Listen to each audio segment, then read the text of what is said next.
Um relatório que conta os últimos momentos do voo 447 da Air France revela uma falha grave dos indicadores de velocidade e que se passaram apenas 4 minutos entre o começo dos problemas até a queda da aeronave no Oceano Atlântico, em 31 de maio de 2009. As informações são baseadas nas caixas pretas do A330 encontradas há poucas semanas e podem ajudar a desvendar as causas de um dos maiores desastres da história recente da aviação, com 228 mortos. O relatório de 4 páginas mostra que a primeira parte do voo foi tranquila, sem qualquer incidente. Pouco mais de 3 horas depois da decolagem, foi feito o último contato com o Comando Aéreo Brasileiro. Na mensagem, os tripulantes deram detalhes sobre a rota a ser seguida em direção a Paris. Pouco depois, o comandante deixou a cabine e o segundo copiloto assumiu seu lugar. Uma situação rotineira, especialmente em voos mais longos. Por volta das 11 da noite, a tripulação discutia e levava adiante uma série de manobras para desviar de uma zona de turbulência. A partir daí começam os problemas. Às 11h10 da noite, com o piloto automático desativado, o sistema de indicação de velocidade começa a falhar, mostrando números que não correspondiam à realidade. O alarme de stall, quando a aeronave perde sustentação do ar e começa a cair, também é ativado por 2 vezes. Neste momento, os pilotos tentam levantar o nariz da aeronave, que a princípio consegue ganhar alguma altitude. Uma situação que dura apenas alguns instantes. Às 11h11, com o comandante de volta à cabine, todas as indicações de velocidade são consideradas inválidas e o sistema de alarme de stall para de tocar, mesmo com a aeronave em queda livre. Apesar de todas as ações dos tripulantes, o A330 cairia às 11h14 da noite. Segundo o BEA, responsável pelas investigações, os fatos divulgados hoje apenas mostram o que aconteceu dentro da cabine do avião. Um relatório sobre as causas do acidente só deve ser divulgado no final deste ano. Em nota, a Air France diz que o relatório confirma que a falha nos sensores de velocidade deu início a todos os problemas no A330 e reforça o profissionalismo de seus tripulantes, que, segundo a empresa, se comprometeram com suas funções até o último momento. A Airbus, fabricante do A330, elogiou o trabalho dos investigadores e se disse disposta a ajudar no que for preciso para, segundo a empresa, descobrir as causas do acidente e tornar as viagens de avião mais seguras.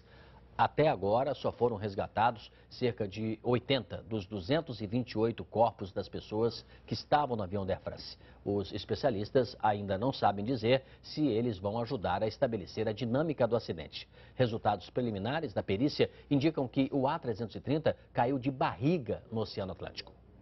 As primeiras vítimas foram localizadas cerca de uma semana depois do acidente, em junho de 2009, junto com destroços da aeronave. Quando a maior parte da fuselagem foi encontrada no começo deste mês, no fundo do mar, foram descobertos também restos mortais de passageiros, alguns ainda atados ao assento pelo cinto de segurança. Essa semana, a emissora britânica BBC informou que, desde que as operações foram reiniciadas, pelo menos 29 corpos foram resgatados. A identificação só poderá ser feita depois da coleta de material genético dos parentes. É um processo complicado, já que o avião transportava pessoas de 32 nacionalidades, entre elas 58 brasileiros. Segundo a BBC, em carta enviada às famílias das vítimas, autoridades francesas informaram que os corpos muito degradados não serão recolhidos. Mas a Associação de Vítimas do voo 447 espera que todos, sem exceção, possam enterrar seus mortos. Bem, vamos aprofundar um pouco mais essa cobertura que você já tem acompanhado desde cedo para falar sobre a divulgação do relatório preliminar do acidente. Está aqui no estúdio Marcos Silva Reis, especialista em segurança de voo e professor do Instituto de Ciências Aeronáuticas da Faculdade Estácio de Sá.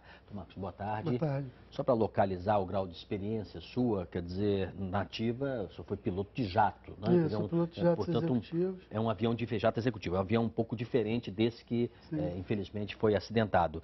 Não é comum isso que aconteceu em absoluto, quer dizer, o piloto perder o controle com velocímetros indicando dados diferentes. Não, inclusive ele treina em simuladores a cada 9 meses. Só queria deixar registrado que são pilotos altamente qualificados na função que eles estavam exercendo, né? Quer dizer, é uma empresa idônea, empresa séria, que se preocupa em promover o treinamento e manter aferidos os parâmetros de segurança de voo. Então, com relação à proficiência dos pilotos, eu não tenho a menor dúvida que... E tem outro aspecto, a vida deles estava em jogo. Exatamente. Então, eles mais do que ninguém ali no comando teriam, enfim, Eles todo fizeram o interesse em fazer o a solução máximo rápida. que a capacidade que eles tinham podia ser feita, dentro da capacidade que eles tinham, podia ser feita. Por que o senhor garante isso? Porque esse é um princípio básico de segurança de voo, que é a autopreservação, né? Um princípio básico da vida. Então você treina, estuda, faz CRM, faz cursos, para que num momento desse você possa usar 100% da sua capacidade de decisão e de ação. Mas repare, vou exigir a sua experiência de piloto. O senhor está ali junto com o seu companheiro, porque tinha um comandante repousando, normal, isso acontece, um outro no comando e um copiloto auxiliando. Isso. De repente ele verifica que os dados não são corretos. Na realidade, tinham 3 profissionais com proficiência comprovada naquele avião, operando no avião.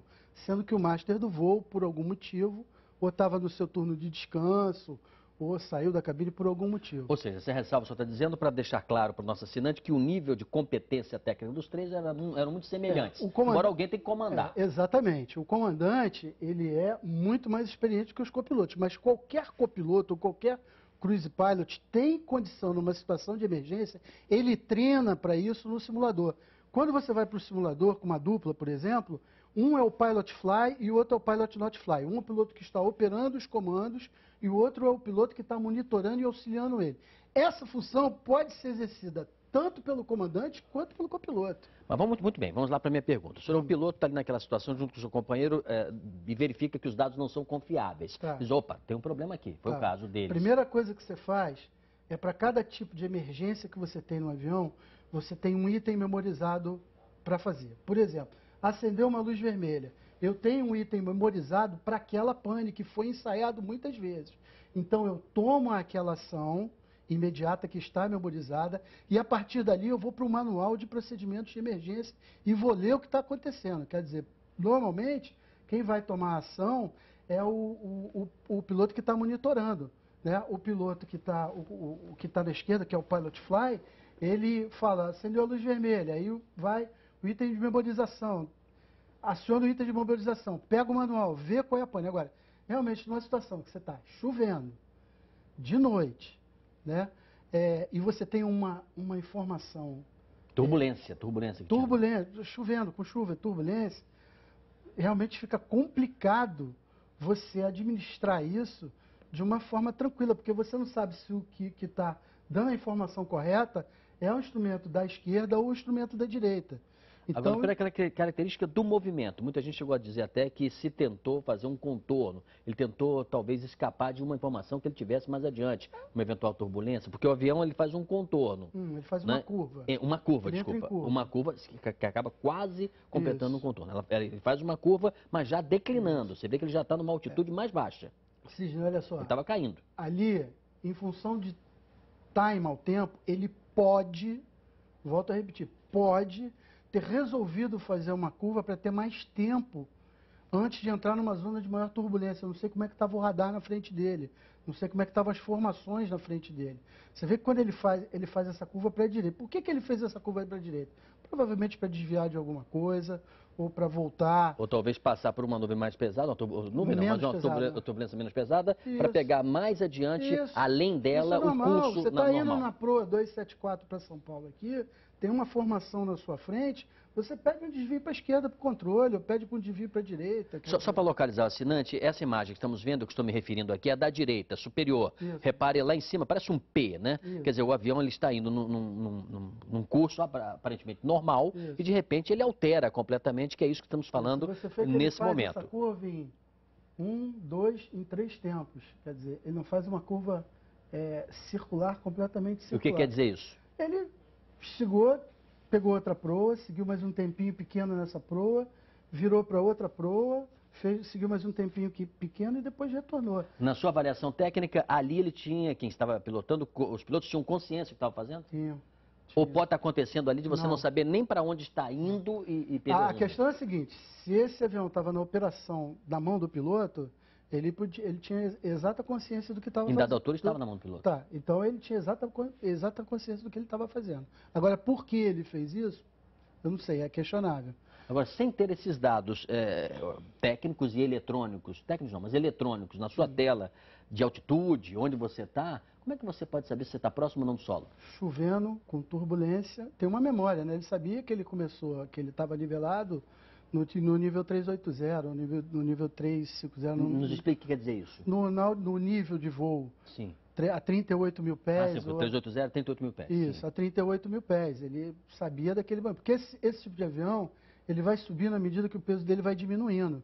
Você decola, mantém um determinado nível, vai queimando o combustível, ele abaixa de peso, e aí você pode subir para os níveis superiores, porque é onde você vai economizar mais combustível. Agora, o avião estava com o bico elevado, né, e ao mesmo tempo perdendo altitude, né, dando essa pressão inclinada, que ele estava suavemente ou não, em velocidade, nesse movimento, que vai até a água, né? É um procedimento normal, é isso? A questão não é um procedimento normal. No momento em que, se aconteceu desses colegas terem perdido o controle do avião, ele vai usar o máximo do recurso que ele tem mecânico para pilotar a aeronave. Então ele pode achar que o avião está assim, e se ele não está tendo uma informação correta do instrumento, ele pode achar que está assim e está assim. Ou ele pode ter, o avião ter entrado no mergulho, ele ter percebido que entrou no mergulho, não confiando no instrumento dele, o que eu acho difícil também, porque a doutrina do voo por instrumento é sempre você confiar naquilo que você está lendo no instrumento. Claro. Agora, o que acontece? Um está dizendo uma coisa, o outro está dizendo outra. E agora? Entendeu? E você tem que decidir. E você tem que decidir. Então, assim, nesse primeiro momento, são dados de informação. Até porque você tem vários fabricantes diferentes dentro do avião. Você tem provavelmente o fabricante do tubo de pitot, o fabricante do item que faz a interpretação das informações, o fabricante do painel. Então é extremamente, eu acho que até leviano, poder se falar alguma coisa. Tem que juntar esses dados todos, essa história toda. Está cedo ainda, em resumo, né? Muito cedo. Para responsabilizar o piloto ou mesmo a empresa. Muito cedo. Eu quero agradecer a sua participação, quer dizer, está trazendo bastante seriedade a isso, para a gente não ficar também chutando, né? Estamos falando aqui de acordo com o relatório, mas de maneira técnica. Eu acho o seguinte, qualquer análise que a gente faz de segurança de voo, a gente faz que é para esse tipo de acidente não aconteça mais. Sem dúvida. Né? Não é para achar culpado, é só para a gente, que aquele não aconteça mais. As vidas já estão perdidas, o prejuízo para a indústria aeronáutica já está produzido, a queda de confiança no transporte aéreo já aconteceu. Então vamos recuperar isso tudo com responsabilidade, com seriedade. E conhecimento também, e conhecimento. Marcos Silva Reis, especialista em segurança de voo, nos deu entrevista aqui. Ele é professor também no Instituto de Ciências Aeronáuticas da Faculdade Estácio Sá. Obrigado por ter vindo. Nada.